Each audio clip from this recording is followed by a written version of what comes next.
What do you say to a non-Muslim at their time of death? If they are upon their deathbed, then invite them to Islam. So for example, if it is a relative of yours or a neighbor or someone who is close to your family or close to you, before you became a Muslim, and you maintain contact with them, and there's no harm in that for the purpose of da'wah and to see that they are okay, inshallah, no harm in that. Then if they are upon their deathbed, then go to them and say to them, as you know, I'm a Muslim.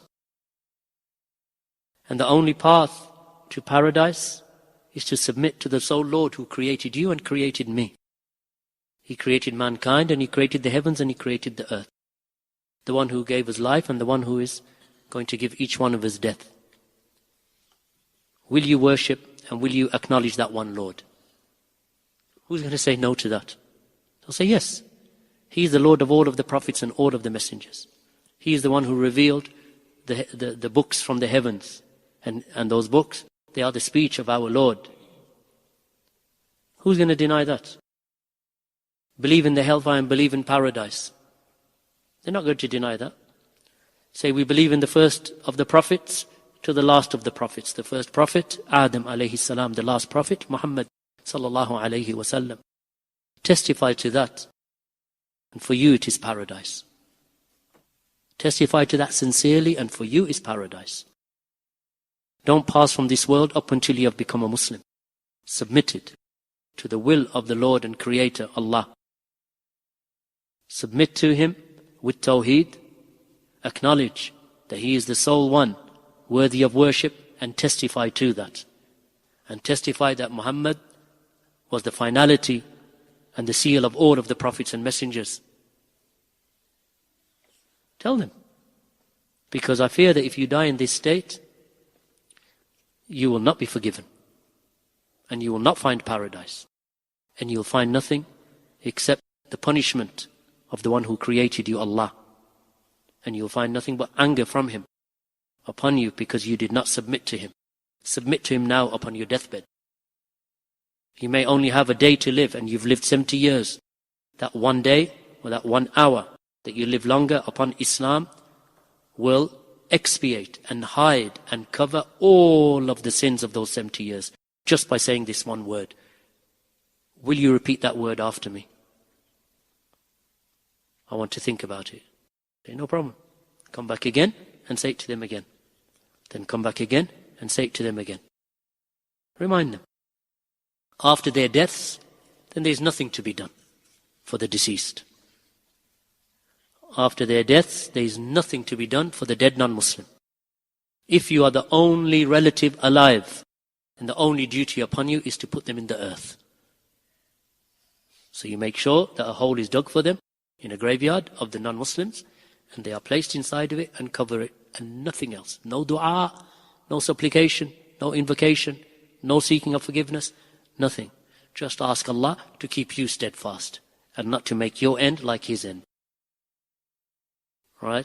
As for the relatives of the deceased, then that depends upon who you are and what your station is with them. For example, if you are the father of a child who died as a kafir, then you will have more quwwah in the family. Because there are, of course, some of our sisters and brothers who embrace Islam, and they have children who are non-Muslim, and the children don't want to become Muslim. And we have brothers like this in the community. So now if one of their children dies, he has some strength in the family because that's his child. So he can tell all of them, don't die like him. Don't die like him. Die as people who have submitted to the one true Lord and Creator of the universe, of the heavens and the earth and whatever is in them and between them. Submit yourselves to Allah. Worship Him. Believe in all of the prophets that were sent. Believe in the final revelation, the Quran. Believe in paradise and hell. So he has quwwah because he can talk. But if you are just at someone distant, far away, like you live on one side of the street, they live on the other side of the street, you heard the non-Muslim has died. Now you have to be a bit more tentative and a bit more careful what you say. So you'll go to them and you may go to them and say that, I'm one of your neighbors and I heard that, Fulan and, Fulan died. So I just wanted to come and ask you whether you need anything. Because I'm a Muslim And these kind of things that when they happen, it's a reminder for us as Muslims. So you bring it to yourself. Say, when I see someone die, I know that one day I'll be there. But as a Muslim, I believe that this life is not the end. That after we die, we enter into the life, the next life. And the next life is eternal, meaning the hereafter. And in the grave, that there is a period, there is a life in the grave as well. So as a Muslim, we believe in all of that. And I know that it is a loss when you lose a close relative. So maybe you're feeling that loss. But I want to remind you the fact that I'm a Muslim. And as a Muslim, we believe in a hereafter. So I remind you of the fact that there is a Lord who will judge you and He will judge me. And He will judge the one who has died.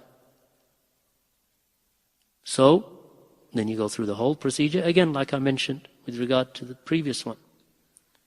That there is only one Lord that is worthy of worship, not more than one. And He is Allah.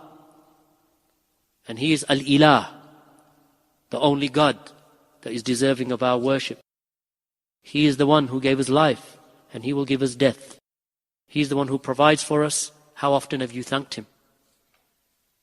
How often have you thanked Him? In your time of grief, did you turn to Him and ask Him to make it easy for you? Say to them, there's no harm in that. Say, have you asked Him? You're in grief, ask Him to make it easy for you in your time of grief. Who do I ask? The Lord of the worlds. Who's the Lord of the worlds? Allah. Who is Allah? He is the one who sent the prophets and the messengers to call everyone to the worship of Him alone. He is the sole deity worthy of worship. I'll bring to you tomorrow His book. He has a book. He has a book. He sent it through the messenger. This is the kitab. And I'll bring it to you in your language. What language do you speak? Japanese? Chinese? What language do you speak? English? French? I'll bring it to you in any language that you want. The translation of it, that is. And bring it to them. Barakallahu feek. Wallahu a'lam.